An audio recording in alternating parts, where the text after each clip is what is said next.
তো স্যার আমরা মূলধন বাজেটিং অধ্যায়টা করতেছি, রাইট? আচ্ছা, মূলধন বাজেটিং অধ্যায়টা করার জন্য আমাদের যে নেসেসারি ইনফরমেশনগুলো দরকার আমরা সবাই তা জানি, তাই না? আমাদের মেইনলি কি তথ্য দরকার বলো তো? বিনিয়োগ, রাইট? প্রাথমিক বিনিয়োগ, তারপরে কি চলতি মূলধন, ওকে, নিট বিনিয়োগ বা এনসিও কীভাবে পাওয়া যায়? প্রাথমিক বিনিয়োগ যোগ চলতি মূলধন, তাই না? প্রাথমিক বিনিয়োগ মানে কি? সম্পত্তি ক্রয়ের জন্য আমাদের যে ব্যয় হয়, আর এই সম্পদটাকে কার্যকরী রাখার জন্য আমাদের হাতে যে মূলধনটা রাখতে হয় সেটার নাম কি? চলতি মূলধন। তো প্রাথমিক বিনিয়োগ আর চলতি মূলধন দুইটাকে যদি আমরা যোগ করে দিই আমরা কি পাবো? নেট বিনিয়োগ বা এনসিও। তো অনেক সময় প্রশ্নে চলতি মূলধন থাকে না, তখন আমরা কি করি বলতো? প্রাথমিক বিনিয়োগটাকেই আমরা নেট বিনিয়োগ বা এনসিও ধরে নিই, তাই না? আমাদের আর কি প্রয়োজন হয় বলতো? ভগ্নাবশেষ মূল্যের প্রয়োজন হয়। তা আমরা যদি প্রাথমিক বিনিয়োগ থেকে ভগ্নাবশেষ মূল্য মাইনাস করি এবং মেয়াদকাল দ্বারা ভাগ করি তাহলে আমরা কি পাবো বলতো? অবচয় পাবো। কি পাবো? অবচয়, রাইট? যদি আমাদের অবচয়ের প্রয়োজন হয় আমরা প্রাথমিক বিনিয়োগ থেকে ভগ্নাবশেষ মূল্য মাইনাস করব, ভাগ করব কি দিয়ে? মেয়াদকাল দিয়ে, তাহলে আমরা অবচয় পেয়ে যাব। ওকে, পিপিপি করার জন্য এবং এনপিভি করার জন্য আমাদের কি দরকার? কর পরবর্তী নগদ আন্তঃপ্রবাহ। কি দরকার? কর পরবর্তী নগদ আন্তঃপ্রবাহ। ওকে, আমাদের এই কোয়েশ্চেনে যদি কর না থাকে তাহলে যেই নগদ আন্তঃপ্রবাহগুলো দেয়া থাকবে এই নগদ আন্তঃপ্রবাহগুলোকেই সিএফএটি বা কর পরবর্তী নগদ আন্তঃপ্রবাহ ধরতে হবে। যদি কোয়েশ্চেনে কর দেয়া থাকে সেই ক্ষেত্রে এই নগদ আন্তঃপ্রবাহকে কর পরবর্তী নগদ আন্তঃপ্রবাহ বলা যাবে না, তখন আমাদেরকে ক্যালকুলেশন করে এই নগদ আন্তঃপ্রবাহ থেকে কর পরবর্তী নগদ আন্তঃপ্রবাহ নির্ণয় করতে হবে। তো আমাদের আজকের ম্যাথে কিন্তু কর নাই, ট্যাক্স নাই, আছে বলো? নাই। দ্যাটস ওয়াই আজকের ম্যাথে যে নগদ আন্তঃপ্রবাহ দেয়া আছে এই নগদ আন্তঃপ্রবাহগুলোকেই আমরা কি বলবো? কর পরবর্তী নগদ আন্তঃপ্রবাহ বা সিএফএটি। এই যে কর পরবর্তী নগদ আন্তঃপ্রবাহ বা সিএফএটি, এটা কেন দরকার? বিকজ আমরা যদি পিভিপি করতে চাই, আমরা যদি এনপিভি করতে চাই, সেক্ষেত্রে এই কর পরবর্তী নগদ আন্তঃপ্রবাহ বা সিএফএটির দরকার হবে। ওকে, আর কি লাগে বলো তো এই অধ্যায়ের ম্যাথ করার জন্য? মুনাফা বা কর পরবর্তী মুনাফা। ওকে, মুনাফা বা কর পরবর্তী মুনাফাটা কার কাজে লাগে? গড় আয়ের হার নির্ণয় করার ক্ষেত্রে প্রয়োজন হয়, তাই না বলো? যদি তুমি গড় আয়ের হার নির্ণয় করতে চাও সেক্ষেত্রে অবশ্যই তোমার কি প্রয়োজন হবে? মুনাফার প্রয়োজন হবে। তখন কিন্তু তুমি নগদ আন্তঃপ্রবাহ দিয়ে কাজ চালাতে পারবে না। ওকে, আবার যখন আমরা এনপিভি করতে চাই তখন কিন্তু শুধুমাত্র বিনিয়োগ হলে হবে না, বিনিয়োগের বর্তমান মূল্য লাগবে। শুধুমাত্র নগদ আন্তঃপ্রবাহ হলে হবে না, নগদ আন্তঃপ্রবাহের বর্তমান মূল্য লাগবে। তো এনপিভি করার ক্ষেত্রে আমরা নগদ আন্তঃপ্রবাহের বর্তমান মূল্য নির্ণয় করব, যার জন্য কি দরকার? মূলধন ব্যয় বা বাট্টার হার বা সুযোগ ব্যয় দরকার। ওকে, তাহলে আমি কি বললাম এতক্ষণ? এই মূলধন বাজেটিংয়ের ম্যাথগুলো যদি তুমি করতে চাও সেক্ষেত্রে তোমার বেশ কিছু নেসেসারি ইনফরমেশনের বেশ কিছু ইনফরমেশন নেসেসারি, রাইট? এই ইনফরমেশনগুলো সম্পর্কে তোমার একদম স্পষ্ট ক্লিয়ার কনসেপ্ট থাকতে হবে, আর না হলে কিন্তু তুমি এই ফর্মুলাগুলো ধরতে পারবে না বা ফর্মুলা অ্যাপ্লাই করতে পারবে না। তাহলে কি কি ইনফরমেশন দরকার স্যার আমরা যদি একটু রিভিউ করি? আমাদের কি দরকার? প্রাথমিক বিনিয়োগ, রাইট? কি দরকার? চলতি মূলধন। কি দরকার? নেট বিনিয়োগ বা এনসিও। কি দরকার? ভগ্নাবশেষ মূল্য। কি দরকার? মেয়াদকাল। কি দরকার? কর পরবর্তী নগদ আন্তঃপ্রবাহ বা সিএফএটি। আর কি দরকার? মুনাফা বা কর পরবর্তী মুনাফা, রাইট? আর কি দরকার? বাট্টার হার বা মূলধন ব্যয় বা সুযোগ ব্যয় বা প্রয়োজনীয় আয়ের হার, রাইট? এই তথ্যগুলো আমাদের দরকার। এই তথ্যগুলো ছাড়া কিন্তু আমরা ম্যাথ করতে পারবো না। ওকে, তো আমি একটু রিভিউ করে নিলাম যাতে তোমরা ম্যাথটা ভালো করে বুঝতে পারো। ওকে, তো চলো এবার আমরা কোয়েশ্চেনটা একটু পড়ি। হ্যাঁ, এখানে কি বলছে? ডিওড্রপ ফ্র্যাগ্রান্স লিমিটেডের নিকট প্রকল্প এ ও বি নামের দুটি বিনিয়োগ প্রস্তাবনা রয়েছে। ওকে, আমরা যার ম্যাথ করতেছি সেই কোম্পানিটা হলো কি? ডিওড্রপ ফ্র্যাগ্রান্স লিমিটেড। ডিওড্রপ ফ্র্যাগ্রান্স লিমিটেড এটা একটা কোম্পানি এবং তারা বিনিয়োগ করতে চায়। বিনিয়োগ করার জন্য তাদের নিকট কয়টা প্রকল্প রয়েছে বলো তো? দুইটা। একটা হলো প্রকল্প এ, এই যে তার সামারি, আরেকটা হচ্ছে কি প্রকল্প বি, এখানে তার সামারি দেয়া আছে। ওকে, আচ্ছা, প্রকল্প দুটির নগদ প্রবাহ নিম্নরূপ। এই প্রকল্পের নগদ প্রবাহ দেখো দেয়া আছে, টোটাল কয়টা? 5টা। এখানে 30,000 হলো 0তম বছরের, আর 12, 15, 20, 25 দেয়া আছে 1, 2, 3, 4 বছরের। ওকে, সেম ভাবে প্রকল্প বি 0তম বছরের নগদ প্রবাহ দেয়া আছে কত? 30,000, এবং 1, 2, 3, 4 বছরের জন্য প্রতি বছর 17,000। স্যার, এখানে 0তম বছরের নগদ প্রবাহ অন্যান্য বছরের নগদ প্রবাহগুলোর মধ্যে কোনো ডিফারেন্স দেখতে পাচ্ছ? ইয়েস, দেখা যাচ্ছে না বলো? যেমন যদি তুমি বলো প্রকল্প এর টোটাল কয়টা নগদ প্রবাহ আছে? 5টা। তো 5টার মধ্যে ডিফারেন্সকে 0তম বছরের নগদ প্রবাহটা, এটা কি? কেন ডিফারেন্স? বিকজ এটা নেগেটিভ আকারে দেয়া আছে, রাইট? কেন নেগেটিভ আকারে? কারণ এই টাকাটা আমরা পাই নাই। ধরো আমরা হচ্ছে গিয়ে ডি ড্রপ কোম্পানি, তো আমরা যদি প্রকল্প এ গ্রহণ করতে চাই, কখন করব? এখন। এর জন্য এটা 0 দিয়ে প্রকাশ করছি। এবং এখন যদি আমি প্রকল্প এ গ্রহণ করতে চাই, আমার কয় টাকা লাগবে? 30,000 টাকা। এই টাকাটা কি আসবে না যাবে? যাবে। তাহলে আমরা যদি প্রকল্প এ গ্রহণ করতে চাই, এখনই আমাদের পকেট থেকে চলে যাচ্ছে কত টাকা? 30,000 টাকা। তো 30,000 টাকা চলে গেল, আমরা প্রকল্প এ স্টার্ট করলাম। এখন প্রকল্প এর মেয়াদকাল কয় বছর? 4 বছর। পরবর্তী 4 বছর আমরা প্রকল্প এ কে টাকা দিব নাকি পাবো? এ থেকে টাকা পাবো। কিভাবে পাবো? প্রথম বছর পর 12, দ্বিতীয় বছর পর 15, তৃতীয় বছর পর 20, চতুর্থ বছর পর 25। এই টাকাগুলো আমরা পাবো। এই কারণে এগুলো পজিটিভ আকারে আছে। তাহলে আমরা বুঝলাম নগদ প্রবাহ পজিটিভও হইতে পারে, নেগেটিভও হতে পারে। যদি নেগেটিভ হয় তাহলে বুঝতে হবে এটা বহিঃপ্রবাহ। এটা কি? বহিঃপ্রবাহ, তা চলে গেছে। যদি পজিটিভ হয় তার মানে কি? আন্তঃপ্রবাহ, অর্থাৎ টাকাটা এসছে। ওকে, তাহলে প্রকল্প এর বহিঃপ্রবাহ কত? 30,000। অর্থাৎ প্রকল্প এতে আমরা এখনই বিনিয়োগ করব কত? 30,000। অর্থাৎ প্রকল্প এ গ্রহণ করার জন্য আমাকে ব্যয় করতে হবে কত? 30,000। এই 30,000কে আমরা বলবো প্রাথমিক বিনিয়োগ। কি বলবো? প্রাথমিক বিনিয়োগ। প্রকল্প গ্রহণের জন্য বা মেশিন কেনার জন্য বা একটি স্থায়ী সম্পদ কেনার জন্য আমরা যেই টাকাটা খরচ করি ওটার নাম কি? প্রাথমিক বিনিয়োগ। তাহলে প্রকল্প এর প্রাথমিক বিনিয়োগ 30,000, এবং প্রকল্প এ থেকে আমরা নেক্সট 4 বছর কি পাবো? আন্তঃপ্রবাহ পাবো। অর্থাৎ এইগুলোকে আমরা কি বলতে পারি? সিএফএটি। এগুলা কি? সিএফএটি। আর প্রকল্প এর সিএফএটি গুলো কি সমান না অসমান? অসমান। এটা একটু নোটিস রাখতে হবে, সিএফএটি গুলো সমান নাকি অসমান।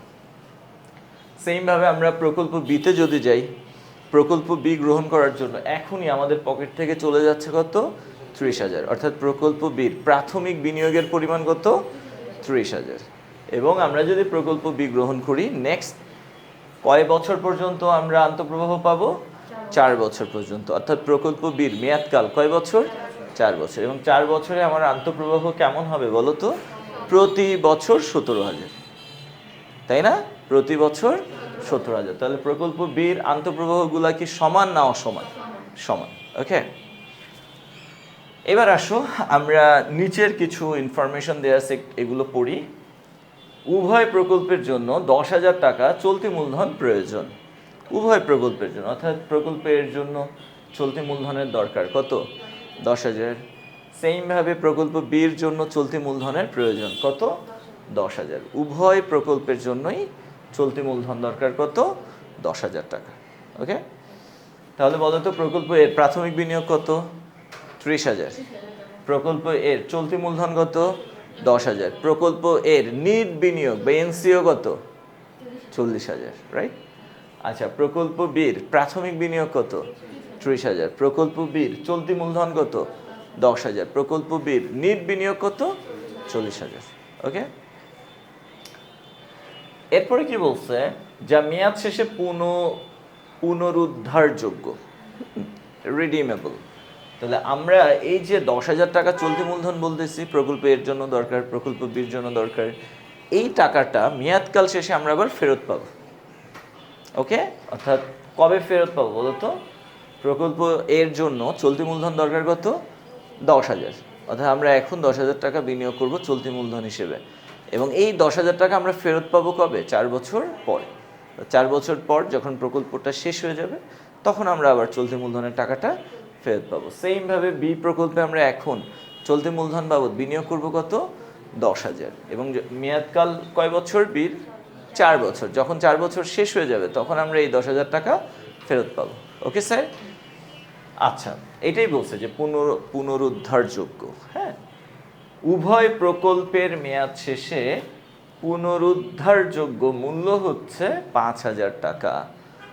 আচ্ছা, উভয় প্রকল্পের মেয়াদ শেষে পুনরুদ্ধারযোগ্য মূল্য হচ্ছে কত? 5,000। তার মানে প্রকল্প এর মেয়াদকাল কয় বছর? 4 বছর। যখন 4 বছর শেষ তখন প্রকল্পটা কি শেষ? এই প্রকল্পটা আর রান করবে? নো, এই প্রকল্পটার মেয়াদকালই কয় বছর? 4 বছর। 4 বছর শেষ হলে প্রকল্পটা বন্ধ হয়ে যাবে। তখন আমি স্ক্র্যাপ বা ভগ্নাবশেষ মূল্য বাবদ ফেরত পাবো কত? 5,000। ধরো আমরা এই মেশিনটা কিনেছি, এটা আমাদের প্রকল্প 30,000 দিয়ে। কয় বছর এটার মেয়াদ? 4 বছর। মেশিনটা আমরা 4 বছর ইউজ করলাম। 4 বছর পর এই মেশিনটা আর ইউজ করা যাবে না। তখন আমরা কি করব? এটাকে ওই যে ভাঙারির দামে বিক্রি করে দিয়ে কয় টাকা ফেরত পাবো? 5,000 টাকা। কত ফেরত পাবো? 5,000। ওকে, এটাকে আমরা ভগ্নাবশেষ মূল্য বলতে পারি। কি বলতে পারি? ভগ্নাবশেষ মূল্য, salvage value, residual value, scrap value. Okay, তাহলে প্রকল্প এর ভগ্নাবশেষ মূল্য কত? 5,000। প্রকল্প বির ভগ্নাবশেষ মূল্য কত? 5,000। বুঝে গেল? তাহলে তুমি যে প্রকল্প এর দিকে তাকাও, তাহলে কি কি দেখতে পাচ্ছ? প্রকল্প এর প্রাথমিক বিনিয়োগ 30,000, চলতি মূলধন 10,000, ভগ্নাবশেষ মূল্য 5,000 এবং পরবর্তী 4 বছরের কি দেয়া আছে? নগদ আন্তঃপ্রবাহ দেয়া আছে। কত? 12,000, 15,000, 20,000, 25,000। সেমভাবে তুমি যদি প্রকল্প বির দিকে তাকাও তাহলে কি কি দেখতে পাচ্ছ বলো? প্রকল্প বির প্রাথমিক বিনিয়োগ 30,000, চলতি মূলধন 10,000, ভগ্নাবশেষ মূল্য 5,000, মেয়াদকাল 4 বছর এবং পরবর্তী 4 বছর নগদ আন্তঃপ্রবাহ হবে কত? 17,000, যা প্রতি বছর সেম। এই হলো আমাদের সামগ্রিক কথা। এর পাশাপাশি আরেকটা তথ্য দেওয়া আছে, সেটা হলো এই কোম্পানিটির মূলধন ব্যয় কত? 8.25%। এই মূলধন ব্যয়টা কোন কাজে লাগে? মূলধন ব্যয়টা লাগে বর্তমান মূল্য নির্ণয় করার কাজে। ওকে স্যার, আমরা যখন এনপিভি করব তখন আমরা এই নগদ প্রবাহগুলোর বর্তমান মূল্য নির্ণয় করব এবং বর্তমান মূল্য নির্ণয় করার জন্য কাকে লাগবে? মূলধন ব্যয়কে লাগবে। ওকে, তো এবার আসো আমরা একটু রিকোয়ারমেন্টগুলো দেখি। ক বলছে আন্ত আয়ের হার দ্বারা কিভাবে বিনিয়োগ সিদ্ধান্ত গ্রহণ করা হয়। স্যার দেখো, ধরো আমি একটা ব্যবসায় বিনিয়োগ করব। ওকে, তো আমি একটা ব্যবসায় যে টাকা বিনিয়োগ করব, ধরো 10 লাখ টাকা আমি বিনিয়োগ করব ব্যবসায়। এই 10 লাখ টাকা আমি ধরো কারো কাছ থেকে ধার নিয়েছি। তো যার কাছ থেকে ধার নিয়েছি তাকে আমার কি করতে হবে? 8.25% সুদ দিতে হবে। ধরো আমি মিস্টার এক্সের কাছ থেকে 10 লাখ টাকা ধার নিয়ে ব্যবসা স্টার্ট করলাম। তাহলে এই যে ব্যবসাটি স্টার্ট করার জন্য আমার মূলধন প্রয়োজন হয়েছে কত? 10 লাখ। এই 10 লাখ টাকা আমি সংগ্রহ করেছি। যার কাছ থেকে সংগ্রহ করেছি তাকে প্রতি বছর আমি ইন্টারেস্ট দিচ্ছি, সুদ দিচ্ছি কয় পার্সেন্ট? 8.25% হারে। অথবা ধরো আমি শেয়ার বিক্রি করে টাকাগুলো কালেক্ট করছি। যাদের কাছে আমি শেয়ার বিক্রি করেছি তাদেরকে কি দিব? ডিভিডেন্ড। তাহলে দেখো, আমরা আমাদের ব্যবসার মূলধনটা হয় ঋণ নিয়ে বা ঋণের মাধ্যমে সংগ্রহ করি, যার জন্য সুদ দিতে হয়, অথবা শেয়ারের মাধ্যমে সংগ্রহ করি, যার জন্য ডিভিডেন্ড দিতে হয়। তো এই ব্যবসায় বিনিয়োগকৃত মূলধনের জন্য আমরা যে সুদ দিই বা যে ডিভিডেন্ড দিই, এই সুদ বা ডিভিডেন্ডের হারটাকেই বলা হয় মূলধন ব্যয়। কি বলা হয়? মূলধন ব্যয়। তো ধরো আমাদের ব্যবসার মূলধন ব্যয় কত? 8.25%। এখন ওয়ালাইকুম আসসালাম, স্যার পরে একটু পরে আসো, ফিনান্স ক্লাস হচ্ছে। তো 8.25% আমাদের মূলধন ব্যয়। ওকে স্যার, এখন এই মূলধনটা বিনিয়োগ করে আমি যদি 5% আয় করি, আমি 10 লাখ টাকা কালেক্ট করলাম, যার জন্য আমাকে প্রতি বছর ব্যয় বহন করতে হবে কত? সুদ বাবদ বা লভ্যাংশ বাবদ ব্যয় বহন করতে হবে কত? 8.25%। এই সেম 10 লাখ টাকায় আমি ব্যবসায় খাটে আয় করতেছি 5%। তুমি বলো তো আমার আয়ের হার কত? 5%। ব্যয়ের হার কত? 8.25%। আমি কি বিনিয়োগ করব? করব? কেন করব না? কারণ আমার ব্যয়ের হারের চেয়ে আয়ের হারটা কি কম। আর যদি আমার আয়ের হার 10% হয়, 15% হয়, তাহলে আমি বিনিয়োগ করব। কেন? কারণ আমার মূলধনের জন্য যে ব্যয়ের হার তার চেয়ে মূলধন থেকে প্রাপ্ত আয়ের হারটা কি বেশি। তাহলে দেখো, আন্ত আয়ের হার মানে কি? একটা আয়ের হার। এই অধ্যায়ে আয়ের হারকে আমরা দুইভাবে বলতে পারি, একটা হলো গড় আয়ের হার, আর একটা হলো কি আন্ত আয়ের হার। গড় আয়ের হারও আয়ের হার, আন্ত আয়ের হারটাও কি আয়ের হার। তো গড় আয়ের হার বা আন্ত আয়ের হার এইগুলো যদি মূলধন ব্যয়ের চেয়ে বেশি হয়, তার মানে আমার ব্যবসাটা কি লাভজনক, বিনিয়োগটা কি লাভজনক। গড় আয়ের হার, আন্ত আয়ের হার এইগুলো যদি মূলধন ব্যয়ের চেয়ে কম হয়, তার মানে কি অলাভজনক। বুঝছো নাকি বুঝো নাই? তাহলে এখন বলো, আন্ত আয়ের হার দ্বারা কিভাবে বিনিয়োগ সিদ্ধান্ত গ্রহণ করা হয়, এটা কি ব্যাখ্যা করা যাবে? ইয়েস। তাহলে আন্ত আয়ের হার যদি মূলধন ব্যয়ের চেয়ে বেশি হয়, অর্থাৎ IRR, এই আন্ত আয়ের হারকে আমরা সংক্ষেপে কি বলি? IRR, internal rate of return. অর্থাৎ IRR যদি কে এর চেয়ে বড় হয়, মূলধন ব্যয়কে আমরা সংক্ষেপে কি বলি? কে। তাহলে IRR is greater than k, অর্থাৎ মূলধন ব্যয় যা তার চেয়ে IRR কি বড়। ধরো এটা হলো 8.25%, ধরো এটা হলো 12%। IRR কত? 12%। কে কত? 8.25%। তাহলে কে এর তুলনায় IRRটা কি বড়। তাহলে বলো, ব্যবসাটা কি লাভজনক না অলাভজনক? Profitable, right? লাভজনক। আমরা বিনিয়োগ করব না কি করব না? ইয়েস, বিনিয়োগ করব। আচ্ছা, যদি বিষয়টা এমন হয় যে IRR হলো ধরো 5%, কত? 5%, আর কে হলো কত? 8.25%। তাহলে IRR greater than or less than? IRR less than k, অর্থাৎ মূলধন ব্যয় যা তার চেয়ে আন্ত আয়ের হারটা কি কম। তাহলে বলো তো, এখন কি বোঝাচ্ছে, ব্যবসাটা কি লাভজনক না অলাভজনক? তাহলে এখানে প্রফিট হবে না লস হবে? লস হবে। তাহলে বলো, তুমি কি ইনভেস্ট করবা না কি করবা না? করবো না। এখানে প্রফিট হবে, ইনভেস্ট করবা না কি করবা না? করবা। বুঝছো? তাহলে আন্ত আয়ের হার দ্বারা কিভাবে বিনিয়োগ সিদ্ধান্ত গ্রহণ করা হয় এক্সপ্লেইন করা যাবে? ইয়েস। তো আমরা বলতে পারি যে আন্ত আয়ের হার যদি মূলধন ব্যয়ের চেয়ে বেশি হয়, সেক্ষেত্রে বিনিয়োগ প্রস্তাবনাটি লাভজনক বিবেচিত হয়, ফলে বিনিয়োগ করা উচিত বা প্রকল্পটিতে বিনিয়োগ করা উচিত। অপরদিকে যদি আন্ত আয়ের হার মূলধন ব্যয়ের তুলনায় কম হয়, সেক্ষেত্রে বিনিয়োগ প্রস্তাবনাটি অলাভজনক বিবেচিত হয়, ফলে প্রস্তাবনাটিতে বিনিয়োগ করা উচিত নয়। Okay sir? আচ্ছা, তো আমরা ক বুঝলাম, এবার চলো আমরা খ নিয়ে আলোচনা করি। খ কি বললো? উভয় প্রকল্পের মূলধন ফেরতকাল নির্ণয় করো। উভয় প্রকল্পের মূলধন ফেরতকাল নির্ণয় করো। এই যে মূলধন ফেরতকাল, এটাকে আমরা সংক্ষেপে কি বলবো? পিবিপি। তাহলে আমাদের করণীয় কি বলো? পিবিপি কত সেটা নির্ণয় করতে হবে খতে। ওকে, যদিও এটা মানে সৃজনশীলের সাথে ম্যাচ করে না, বাট শেখার জন্য আমি এইভাবে করেছি। হ্যাঁ, তাহলে আমরা পিবিপি করব। তাহলে বলো তো, আমরা কয়টা পিবিপি করব? দুইটা পিবিপি করব। একটা হলো প্রকল্প এর পিবিপি, আর একটা হলো কি স্যার? প্রকল্প বির পিবিপি। ওকে, আচ্ছা, তো চলো আমরা করে ফেলি খ। আচ্ছা স্যার, একটু বলো তো, পিবিপি করার জন্য কয় ধরনের তথ্য দরকার হয়? দুই ধরনের। এক, বিনিয়োগ। বলো, আছে না নাই? প্রকল্প এ প্রকল্প বির বিনিয়োগ জানা আছে? ইয়েস, জানা আছে। দুই, আন্ত আয়ের হার। কি লাগে? আন্ত আয়ের হার বা সিএফএটি। বলো, জানা আছে না নাই? আছে। প্রকল্প এর আন্ত আয়ের হার জানা আছে, প্রকল্প বিরও আন্ত আয়ের হার জানা আছে। সো আমরা সহজেই কিন্তু পিবিপি করতে পারবো। ওকে, আচ্ছা, তো অ্যাট ফার্স্ট আমরা কি করব? প্রকল্প এর পিবিপি নির্ণয় করব। প্রকল্প এ পিবিপি ইকুয়াল, আচ্ছা প্রকল্প এর পিবিপি আমরা নির্ণয় করতেছি, তাই না? স্যার বলো তো, পিবিপি কয়টা ফর্মুলা দিয়ে নির্ণয় করা যায়? দুইটা, একটা ছোট ফর্মুলা আর একটা বড় ফর্মুলা। এখন পিবিপির ছোট ফর্মুলাটা আমরা অ্যাপ্লাই করব নাকি বড় ফর্মুলাটা? দেখো, A plus NCO minus C divided by D, এটা একটা ফর্মুলা। পিবিপির আরেকটা ফর্মুলা হলো কি? NCO divided by CFAT. দুইটাই কিন্তু পিবিপির ফর্মুলা। এখন এই ফর্মুলাটা কখন অ্যাপ্লাই করা হয়? যখন সিএফএটিগুলা সমান হয়, আন্তঃপ্রবাহগুলা সমান হয়। তো আমরা কি প্রকল্প এ করতেছি না? বলো, প্রকল্প এর সিএফএটি গুলা কি সমান না অসমান? অসমান। আন্তঃপ্রবাহগুলা অসমান। তাহলে আমরা কি এই ফর্মুলাটা অ্যাপ্লাই করব না? আমরা কিন্তু প্রকল্প এর জন্য এই ছোট ফর্মুলাটা অ্যাপ্লাই করব না। কোনটা করব বলো তো? বড় ফর্মুলাটা অ্যাপ্লাই করব। Okay, equal. আচ্ছা, তো পিভিপি আমরা নির্ণয় করতেছি A plus NCO minus C divided by D. আচ্ছা, এখন বলো, এই যে ফর্মুলাটা আমরা লিখলাম, এই ফর্মুলার মধ্যে আমরা কার মানটা জানি?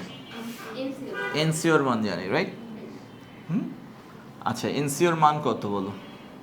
তো আমরা এখন খ করব। ওকে, খ হলো কি উভয় প্রকল্পের পিভিপি নির্ণয় করা।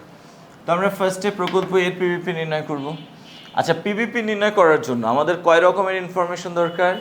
দুই রকমের। একটা হলো কি বিনিয়োগ বা এনসিও, আরেকটা কি নগদ আন্তঃপ্রবাহ। এখন বলো, প্রকল্প এর দিকে যদি আমরা তাকাই, এখানে 30,000 টাকা, এটা কি প্রাথমিক বিনিয়োগ, আর এই যে 10,000 এটা কি চলতি মূলধন। ওকে, তাহলে আমরা অ্যাট ফার্স্ট নেট বিনিয়োগটা নির্ণয় করব। ওকে, নেট বিনিয়োগ। ওকে, নেট বিনিয়োগ এটাকে আমরা কি বলতেছি স্যার?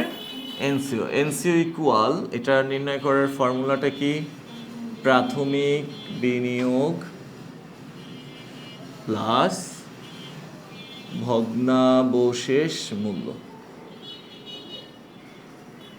প্রাথমিক বিনিয়োগ প্লাস ভগ্নাবশেষ মূল্য। ওকে, সরি, প্রাথমিক বিনিয়োগ প্লাস চলতি মূলধন।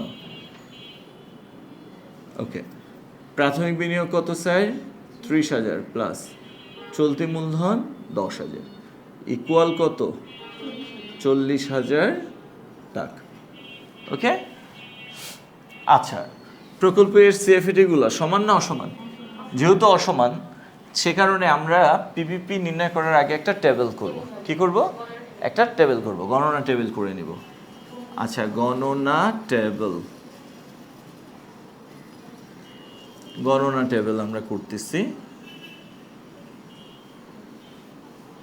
বছর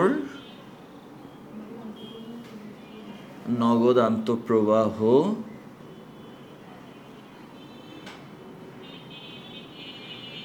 নগদ আন্তঃপ্রবাহ মানে কি? CFAT, right?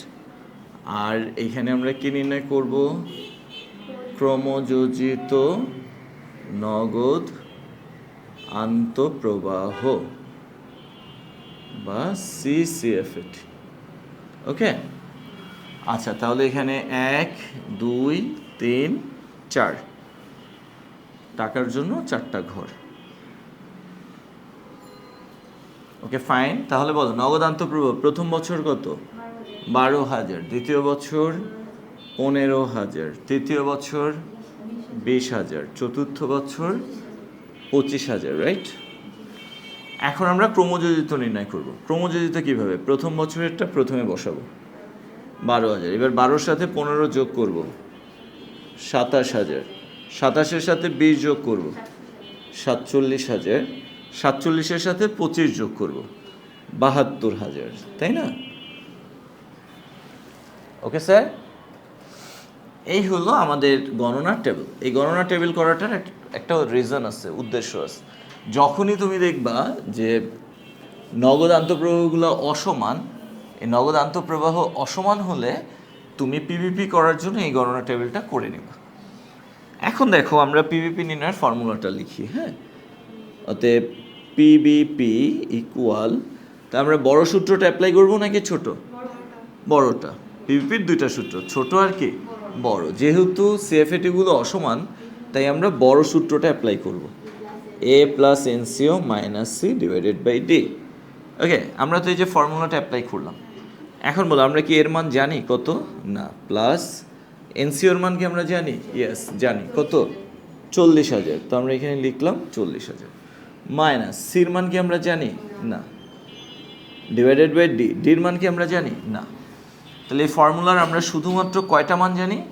একটা মান, সেটা কে? এনসিও। তো এখন বাকি মানগুলো আমাদের দরকার না, বলো? এর মান দরকার, ডির মান, সির মান। তো আমরা অ্যাট ফার্স্ট কী করবো? সির মানটা নির্ণয় করব। সি বলতে এই সিসিএফএটিকে বোঝাচ্ছে। সি মানে কি? সিসিএফএটি, অর্থাৎ ক্রমযোজিত নগদ আন্তঃপ্রবাহ। তো এখানে তো 4টা সিসিএফএটি আছে বা 4টা ক্রমযোজিত নগদ প্রবাহ আছে, কাকে আমি সি বলবো? নিচের থেকে আমরা সার্চ করব, হ্যাঁ, এমনভাবে সার্চ করব যাতে ক্রমযোজিত নগদ প্রবাহ এনসিওর চেয়ে বড় না হয়। শর্তটা কি? ক্রমযোজিত নগদ প্রবাহ যাতে এনসিওর চেয়ে বড় না হয়, সমান হইতে পারে অথবা ছোট হইতে পারে, বাট বড় হওয়া যাবে না। আচ্ছা বলো এখানে 72,000 এটা কি? আচ্ছা এনসিও কত আমাদের? 40,000। 72,000 কি বড় বাদ, 47,000 বড় বাদ, 27,000 কাছাকাছি। তাহলে এই 27,000কে আমরা কি বলবো? সি। আচ্ছা এই যে সি পেলাম কোন বছরে পেলাম? দ্বিতীয় বছর। এই 2কে আমরা কি বলবো? এ। আচ্ছা যাকে আমরা এ বললাম তার ঠিক পরের বছর, 2 যেহেতু এ, পরের বছর কি 3, ঠিক পরের বছরের সিএফএটিটাকে আমরা কি বলবো? ডি। ওকে, তাহলে বল আমরা কি এর মান এখন জানি? ইয়েস, এর মান কত? 2 মাইনাস সির মান কি আমরা জানি? ইয়েস, কত? 27,000। আচ্ছা আমরা কি ডির মান জানি? ইয়েস, কত? 20,000 ইকুয়াল 2 যোগ, এখন এটাকে আমি যদি ক্যালকুলেট করি 13,000কে 20,000 দিয়ে ভাগ দাও। আচ্ছা 13,000 ভাগ 20,000 ইকুয়াল 0.65 ইকুয়াল 2.65 বছর। ওকে স্যার, প্রায় এখানে লেখার দরকার নেই, এটা অ্যাবসোলিউট ভ্যালু এসছে। তাহলে আমরা প্রকল্প এর পিভিপি পেয়ে গেলাম কয় বছর? 2.65 বছর। আচ্ছা প্রকল্প এর পিভিপি 2.65 বছর দ্বারা তুমি কি বুঝতেছো বলো তো? মানে তুমি যদি প্রকল্প এতে বিনিয়োগ করো, কয় টাকা বিনিয়োগ করবা? 40,000। তোমার এই 40,000 টাকা ফেরত আসতে কয় বছর সময় লাগবে? 2.65 বছর, রাইট? আচ্ছা এবার আসো আমরা প্রকল্প বি করি। আচ্ছা প্রকল্প এর পিভিপি নির্ণয় করছি, এখন আমরা কি করব? প্রকল্প বি এর পিভিপি নির্ণয় করব। আচ্ছা অ্যাট ফার্স্ট আমরা একটু দেখি নিট বিনিয়োগ, প্রকল্প বির নিট বিনিয়োগ কত? নিট বিনিয়োগ বা এনসিও সমান সমান কত হবে? ওই সেম প্রাথমিক বিনিয়োগ, এটার সাথে আমরা যোগ করে দিব কাকে? চলতি মূলধনকে। সেম এস প্রজেক্ট এ, রাইট? আচ্ছা প্রাথমিক বিনিয়োগ কত? 30,000 প্লাস 10,000 ইকুয়াল কত? 40,000 টাকা।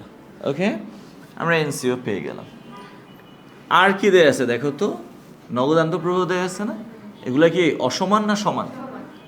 প্রকল্প এরগুলো অসমান ছিল, এ কারণে আমাকে এই টেবিলটা করতে হয়েছে। প্রকল্প বীরগুলো কি সমান। এখন বলো আমি কি বীর জন্য এরকম টেবিল করব? উত্তর হলো না, করব না। তা আমি এখানে লিখে দিই বার্ষিক নগদ আন্তঃপ্রবাহ। ওকে, বার্ষিক নগদ আন্তঃপ্রবাহ তার মানে কি? CFAT, cash flow after tax, equal কয় টাকা বলো? 17,000 টাকা। হলো? অতএব আমরা এখন কি করব? পিভিপি করব। পিভিপি ইকুয়াল কোন সূত্রটা হবে? ছোট সূত্রটা, উপরে NCO divided by CFAT. NCO কয় বছর? 40,000, সরি এনসিও 40,000 আর সিএফএটি কত? 17,000 ইকুয়াল 40,000 ভাগ 17,000, 2.35 বছর। এখানে আমরা প্রায় দিব বিকজ এটা অ্যাবসোলিউট ভ্যালু না, এটা অ্যাপ্রক্সিমেট ভ্যালু। ওকে, হয়ে গেল। প্রকল্প এর পেব্যাক সময় কত?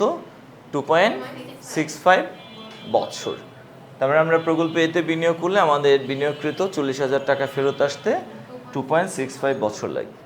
যদি আমরা প্রকল্প বিতে বিনিয়োগ করি সেম টাকাটাই, সেম 40,000 টাকা, তাহলে মূলধন ফেরত আসতে সময় লাগবে কত? 2.35 বছর। আচ্ছা বলো কোথায় বেশি টাইম লাগতেছে? প্রকল্প এতে। কোথায় কম টাইম লাগতেছে? প্রকল্প বিতে। এখন ম্যাথটা এখানেই শেষ। তোমাকে জাস্ট পিভিপি নির্ণয় করতে বলছে, কোনো ডিসিশন বলে নাই। যেহেতু ডিসিশন নিতে বলে নাই, তুমি অযথা ডিসিশন দিবা না। দিতে বললে দিবা, না বললে দিবা না। তারপর আমি তোমাদেরকে বলি, যদি বলতো যে পিভিপি নির্ণয় করো এবং পিভিপির ভিত্তিতে বিনিয়োগ সিদ্ধান্ত দাও, সেক্ষেত্রে কি করতা? তাহলে কোনটা গ্রহণ করতে বলো পিভিপির ভিত্তিতে? প্রকল্প বি গ্রহণযোগ্য। কেন? প্রকল্প বির মূলধন ফেরতকাল কম, তাই প্রকল্প বি থেকে দ্রুততম সময়ের মধ্যে মূলধন ফেরত পাওয়া যাবে, তাই না? বুঝতে পারছো সবাই? ওকে, সহজ না অনেক? গুড। আচ্ছা, এটার একটা ওকে স্যার, আমরা খ করে ফেললাম, পিভিপি নির্ণয় করে ফেললাম। এখন আমরা কি করব বলো তো? গ করব। উভয় প্রকল্পের গড় আয়ের হার নির্ণয় করো। প্রকল্প এ এবং বি উভয় প্রকল্পের কি নির্ণয় করতে হবে? গড় আয়ের হার। এই গড় আয়ের হার এটাকে আমরা কি বলি? এআরআর। তাহলে আমাদের করণীয় কি? ARR what, right? এআরআর এর মানটা নির্ণয় করতে হবে। এভারেজ রেট অফ রিটার্ন বা গড় আয়ের হার নির্ণয় করতে হবে। ওকে, তো চলো আমরা করে ফেলি গ।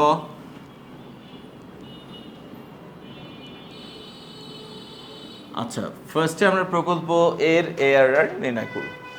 তো এআরআর নির্ণয় করার আগে আমি তোমাদের কাছে একটু আস্ক করি। আচ্ছা বলো তো, এআরআর করার জন্য আমাদের কি দরকার? এক, গড় বিনিয়োগ দরকার। এক কি স্যার? গড় বিনিয়োগ দরকার। আর গড় বিনিয়োগের জন্য কি দরকার? গড় বিনিয়োগ নির্ণয় করার জন্য প্রাথমিক বিনিয়োগ দরকার। জানা আছে না নাই? আছে, 30,000। ভগ্নাবশেষ মূল্য দরকার। জানা আছে না নাই? আছে, রাইট? ওকে, ফাইন। আর কি দরকার? গড় কর পরবর্তী মুনাফা দরকার। ওকে, তাহলে বলো তো আমাদের কোয়েশনের মধ্যে মুনাফা আছে না নাই? নাই। কি দেয়া আছে? নগদ প্রবাহ দেয়া আছে। বাট যদি এআরআর করতে চাই, নগদ প্রবাহ দিয়ে এআরআর করা যাবে না। কাকে লাগবে? মুনাফাকে লাগবে, রাইট? আচ্ছা, তাহলে আমি কি তোমাদের বুঝাইতে পারতেছি যে আমরা যদি এআরআর করতে চাই, ডিরেক্ট এই ইনফরমেশনগুলো দিয়ে এআরআর করা যাবে না। কারণ আমাদের কিছু তথ্য কোয়েশনে দেয়া আছে। যেমন আমি যদি গড় মুনাফার হার নির্ণয় করতে চাই বা এআরআর নির্ণয় করতে চাই, এআরআর নির্ণয় করার জন্য আমার গড় বিনিয়োগ দরকার। তো গড় বিনিয়োগ নির্ণয় করার তথ্যগুলো দেয়া আছে। প্রাথমিক বিনিয়োগ, ভগ্নাবশেষ মূল্য, এগুলো দেয়া আছে। চলতি মূলধন দেয়া আছে। কিন্তু গড় কর পরবর্তী মুনাফা যে দরকার, গড় কর পরবর্তী মুনাফার জন্য আমার কি দরকার? মোট মুনাফা। আমার কোয়েশনে কি মুনাফা আছে? নাই। কি আছে? নগদ প্রবাহ। তো নগদ প্রবাহ দিয়ে তো আমি এআরআর করতে পারবো না। আগে আমাকে কি করতে হবে? নগদ প্রবাহ থেকে মুনাফা নির্ণয় করতে হবে, ওই মুনাফার আবার গড় নির্ণয় করতে হবে। ওকে, তো এইখানে একটু ঝামেলা আছে। তো ম্যাথ যদি তুমি সলভ করতে চাও, তোমাকে এই প্যাচগোজগুলো বুঝতে হবে। প্রথম কথা হলো আমার কি কি ইনফরমেশন দরকার। যদিও ওই ইনফরমেশনগুলো দেওয়া থাকে, যেমন পিভিপির যা যা দরকার সবই ছিল, সো আমরা সহজেই করে ফেলছি। বাট এআরআর এর জন্য যা দরকার তা কি দেয়া আছে? না। এআরআর এর জন্য দরকার মুনাফা, বাট কোয়েশনে দেয়া আছে কি? নগদ আন্তঃপ্রবাহ। তো তোমার ফার্স্ট কাজ কি হবে? নগদ আন্তঃপ্রবাহ থেকে মুনাফাটা নির্ণয় করা। কিভাবে? আমরা নগদ আন্তঃপ্রবাহ থেকে অবচয়কে মাইনাস করে দেব, তাহলে কি পেয়ে যাব? মুনাফা পেয়ে যাব। তাহলে চলো আমরা ফার্স্ট অবচয় নির্ণয় করি, দেন আমরা আন্তঃপ্রবাহ থেকে অবচয়টাকে কি করব? মাইনাস করব, তাহলে কি পেয়ে যাব? মুনাফা। ওকে, আচ্ছা, তাহলে আমরা বার্ষিক অবচয়ের পরিমাণ নির্ণয় করব প্রকল্প এর। বার্ষিক অবচয়ের পরিমাণ। আচ্ছা, বার্ষিক অবচয়ের পরিমাণ ইকুয়াল, সূত্র কি বলো তো? উপরে প্রাথমিক বিনিয়োগ, এখান থেকে মাইনাস করতে হবে কাকে? ভগ্নাবশেষ মূল্যকে, রাইট?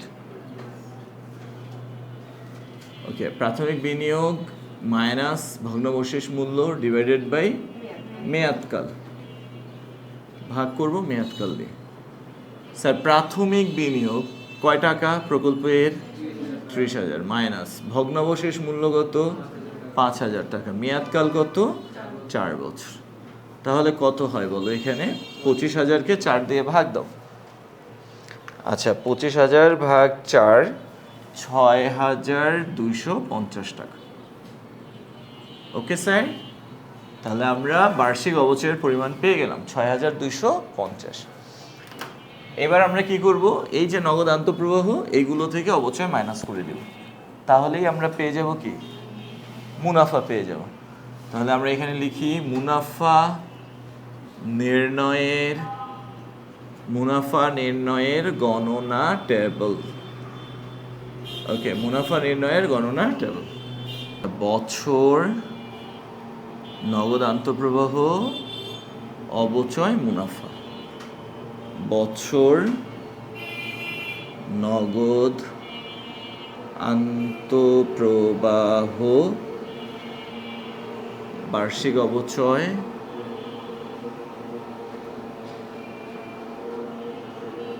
আচ্ছা মুনাফা মানেই কর পরবর্তী মুনাফা। ওকে, আমরা মুনাফা বলতে কাকে বুঝবো স্যার? কর পরবর্তী মুনাফাকে বুঝবো। বছর হলো 1, নগদ আন্তঃপ্রবাহ 2, বার্ষিক অবচয় 3, আর কর পূর্ব মুনাফা হলো 4 নাম্বার ঘর, রাইট? আচ্ছা দেখো, 1 2 3 4। ওকে, তো প্রথম বছরের নগদ আন্তঃপ্রবাহ কত? 12,000, দেন 15,000, 20,000, 25,000। ওকে, আমরা এই যে এগুলোকে বসালাম এখানে। আচ্ছা, আন্তঃপ্রবাহ এক এক বছর এক এক রকম, কিন্তু বার্ষিক অবচয় কি এক এক রকম না? সেম। সেম কত স্যার?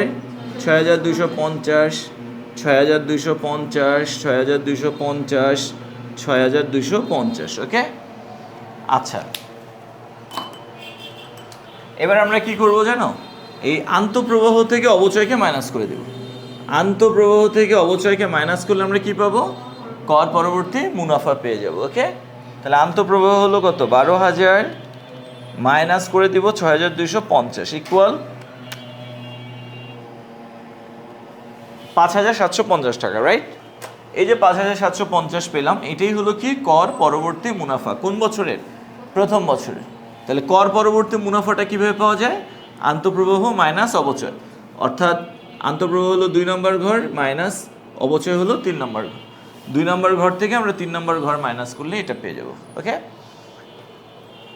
এবার আসো পরেরটা কি? 15,000 মাইনাস 6,250 ইকুয়াল 8,750। এরপরে হলো 20,000, হ্যাঁ এটা, ও নিচেরটা, হ্যাঁ 6,250 ইকুয়াল 13,750, অ্যান্ড লাস্ট ওয়ান কত হবে? 18,750। ওকে, এবার আমরা এই চারোটাকে যোগ করে দিই। 13,750 যোগ 18,750 যোগ 8,750 যোগ 5,750। ওকে, টোটাল কত হয় স্যার? 47,000 টাকা। এই যে 47,000 টাকা পেলাম, এটা হলো কি মোট কর পরবর্তী মুনাফা। কি স্যার? মোট কর পরবর্তী মুনাফা। ওকে, তো আমরা যদি ARR করতে চাই, ARR ইকুয়াল, ARR এর সূত্র কি বলো? উপরে কি বসাবো? গড় কর পরবর্তী মুনাফা। গড় কর পরবর্তী মুনাফা উপরে বসাবো, আর নিচে কি বসাবো বলো? গড় বিনিয়োগ ইন্টু 100। এটা না? এই তো। আচ্ছা এখন তুমি বলো তোমার দরকার কাকে? গড় কর পরবর্তী মুনাফা, বাট তোমার এখানে আছে কি? মোট মুনাফা। তাহলে আমরা একটু সাইড নোটে বের করে নিই। এখানে গড় কর পরবর্তী মুনাফা ইকুয়াল, তাহলে আমরা মোট মুনাফাটা উপরে বসাচ্ছি 47,000, আর নিচে বসাবো কি? বছর সংখ্যা, রাইট? 4। তাহলে 47,000 ভাগ 4, 11,750 টাকা। ওকে, পেয়ে গেলাম গড় কর পরবর্তী মুনাফা 11,750। এখন নিচে কাকে দরকার বলো তো? গড় বিনিয়োগ। তাহলে আমরা এখানে গড় বিনিয়োগটাও নির্ণয় করব। গড় বিনিয়োগ ইকুয়াল, গড় বিনিয়োগ কত বলো দেখি? জানি? জানি না, এটা বের করতে হবে। দেখো, গড় বিনিয়োগ বের করার উপায় হলো চলতি মূলধন প্লাস উপরে লিখব কি? প্রাথমিক বিনিয়োগ প্লাস ভগ্নাবশেষ মূল্য। প্রাথমিক বিনিয়োগের সাথে প্লাস করব কাকে? ভগ্নাবশেষ মূল্যকে। ভাগ দিব কি দিয়ে? 2 দিয়ে। এখন বলো চলতি মূলধন আমাদের জানা আছে প্রকল্পের আছে কত 10,000 প্লাস প্রাথমিক বিনিয়োগ কত 30,000 প্লাস ভগ্নাবশেষ মূল্য 5,000 ডিভাইডেড বাই 2। তাহলে এখানে 10,000 প্লাস 35কে যদি আমি 2 দিয়ে ভাগ দিই তাহলে কত হবে 17,500, তাই না, ইকুয়াল 27,500 টাকা। হলো স্যার? তাহলে গড় বিনিয়োগের পরিমাণ কত 27,500। আমরা এখানে 27,500 বসাচ্ছি। এবার গুণ দিব 100 দিয়ে, ইকুয়াল কত পার্সেন্ট হয় বলো?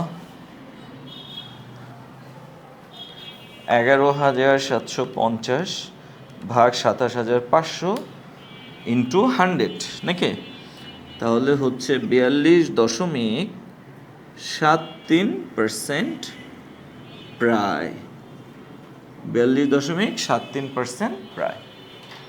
ওকে, তাহলে দেখো আমরা প্রকল্প এর গড় আয়ের হার নির্ণয় করে ফেললাম 42.73%। ঠিক আছে? আচ্ছা, তো আমরা তো প্রকল্প এরটা নির্ণয় করলাম, এখন কারটা বাকি বলো? শুধু এরটা করলে হবে না বিয়েরটাও করতে হবে? বিয়েরটাও করতে হবে। তাহলে এরটা আমরা করলাম, এখন আমরা বিয়েরটা নির্ণয় করব। একটু ছবি তুলো একটা। আমরা এখন প্রকল্প বি করতেছি। ওকে, প্রকল্প বি।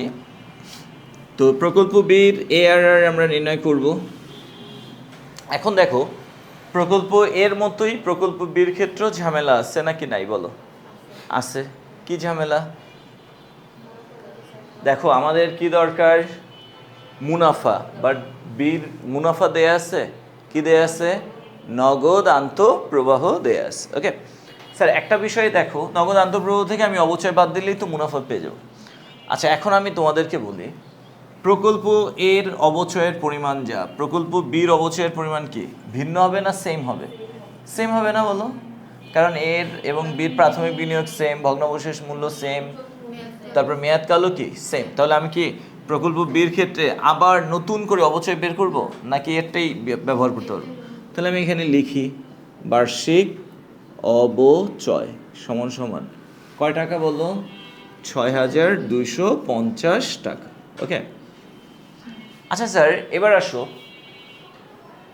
প্রকল্প এর ক্ষেত্রে মুনাফা নির্ণয়ের জন্য আমরা একটা ছক করেছি না, যেখানে 4টা বছর শো করা হয়েছে।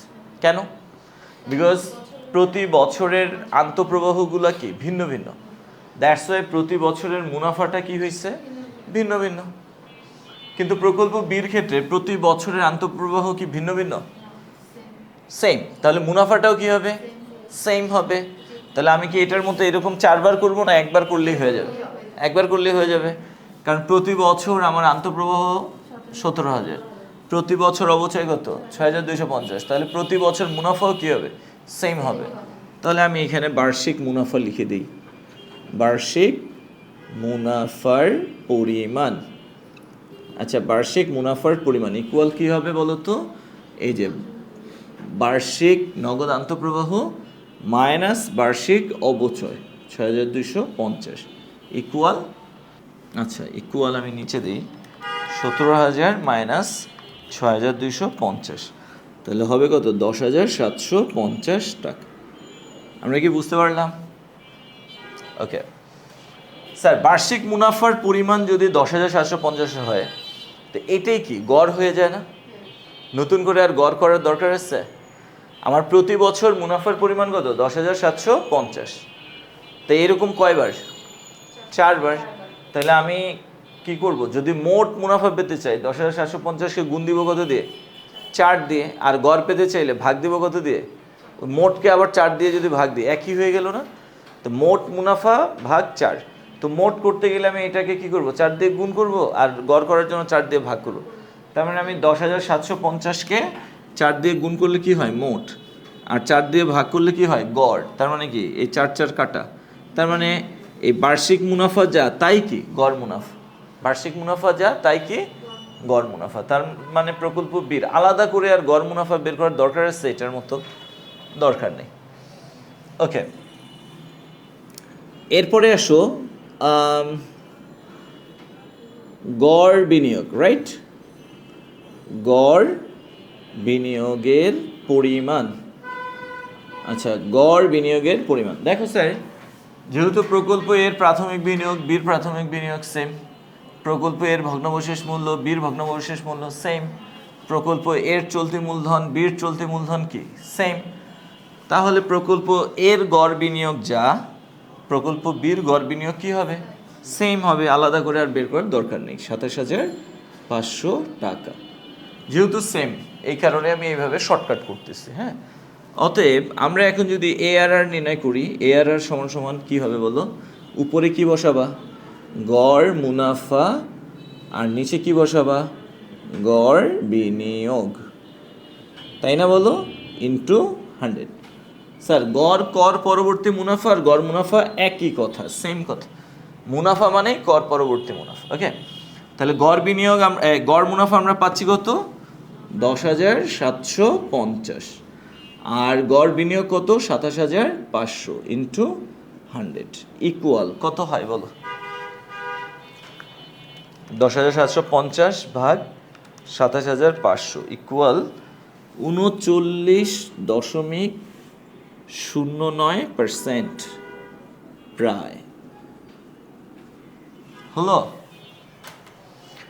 দেখো, প্রকল্প এতে আমরা ডিটেলস ক্যালকুলেশন করছি, আর প্রকল্প বিতে গিয়ে আমরা শর্টকাট করে ফেলছি। কেন?